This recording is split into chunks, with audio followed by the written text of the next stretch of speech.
Hello, everyone. This is the release 15.8 planning issue and kickoff.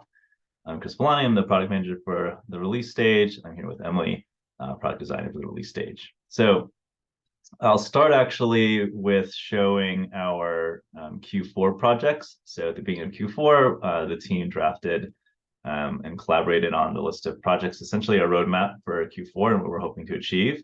That's listed here, and you can see that you could go to this issue for more details there. And just to call out a few, because you'll see that we're making progress against quite a few of these, and that we're planning features and issues related to them. So deployment approval, iterations, group environments, Kubernetes agent and environments MVC, onboarding experiment, as well as usability benchmark improvements and environment search performance.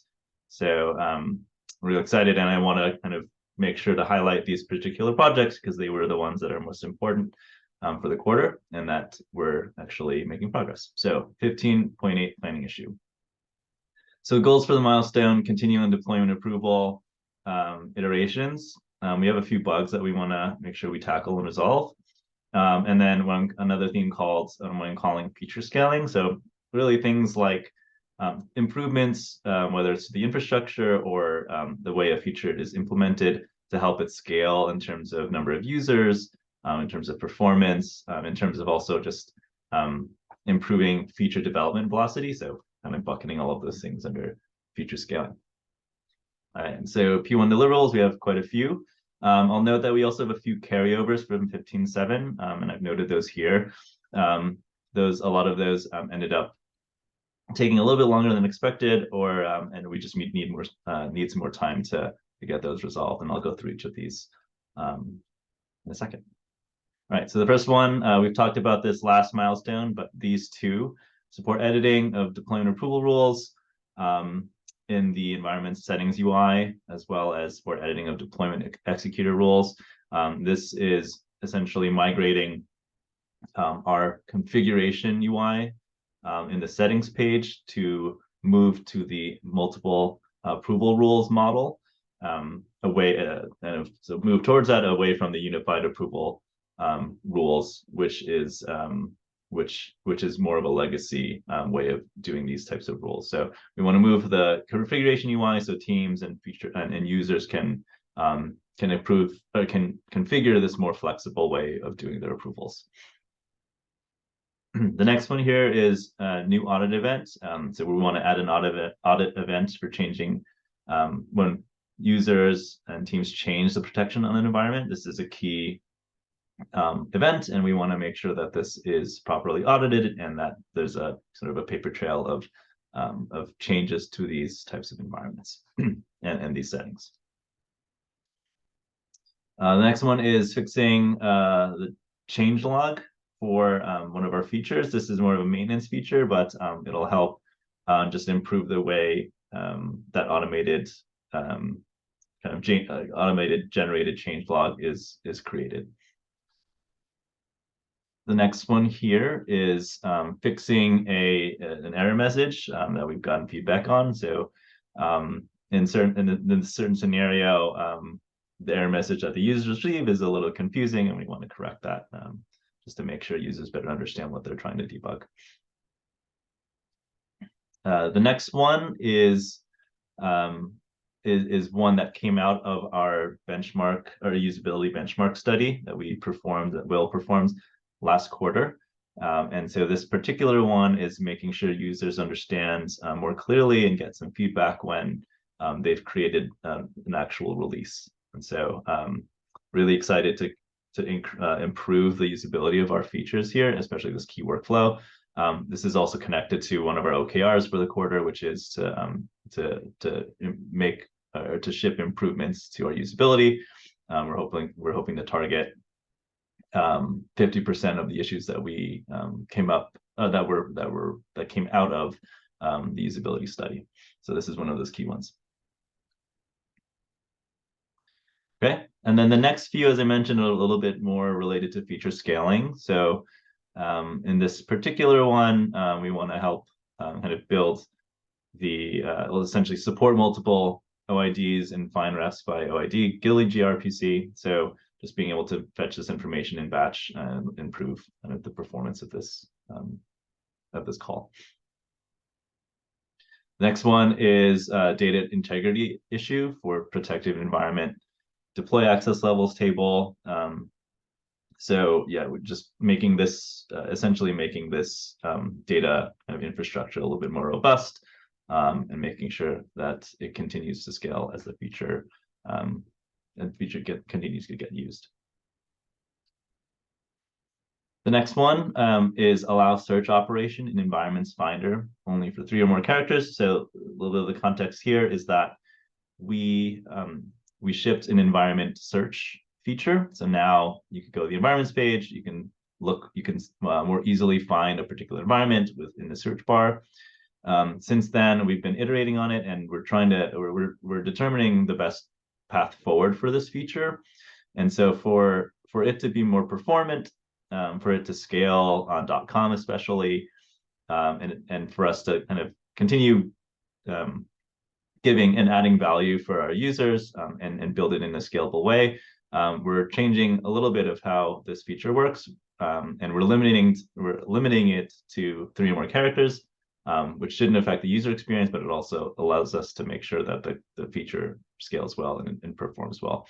So we're gonna limit it to kind of search text that has 3 or more characters, and then in the future we'll kind of continue to iterate to make sure that again people and users can find the environments. All right, and then the last one is a bug that we're resolving. It's related to kind of the return values for some of these API calls. All right, so those are the P1s. We have also quite a good list of P2s and P3s across the different themes, and a few of the other customer requests that we've been seeing as well. And you could see those here in the planning issue, but with that, I'll hand it over to Emily to talk us through the UX. I'll just share my screen. Cool. So we have quite a few UX initiatives going on this milestone, including a lot of usability benchmarking work that we want to dig into.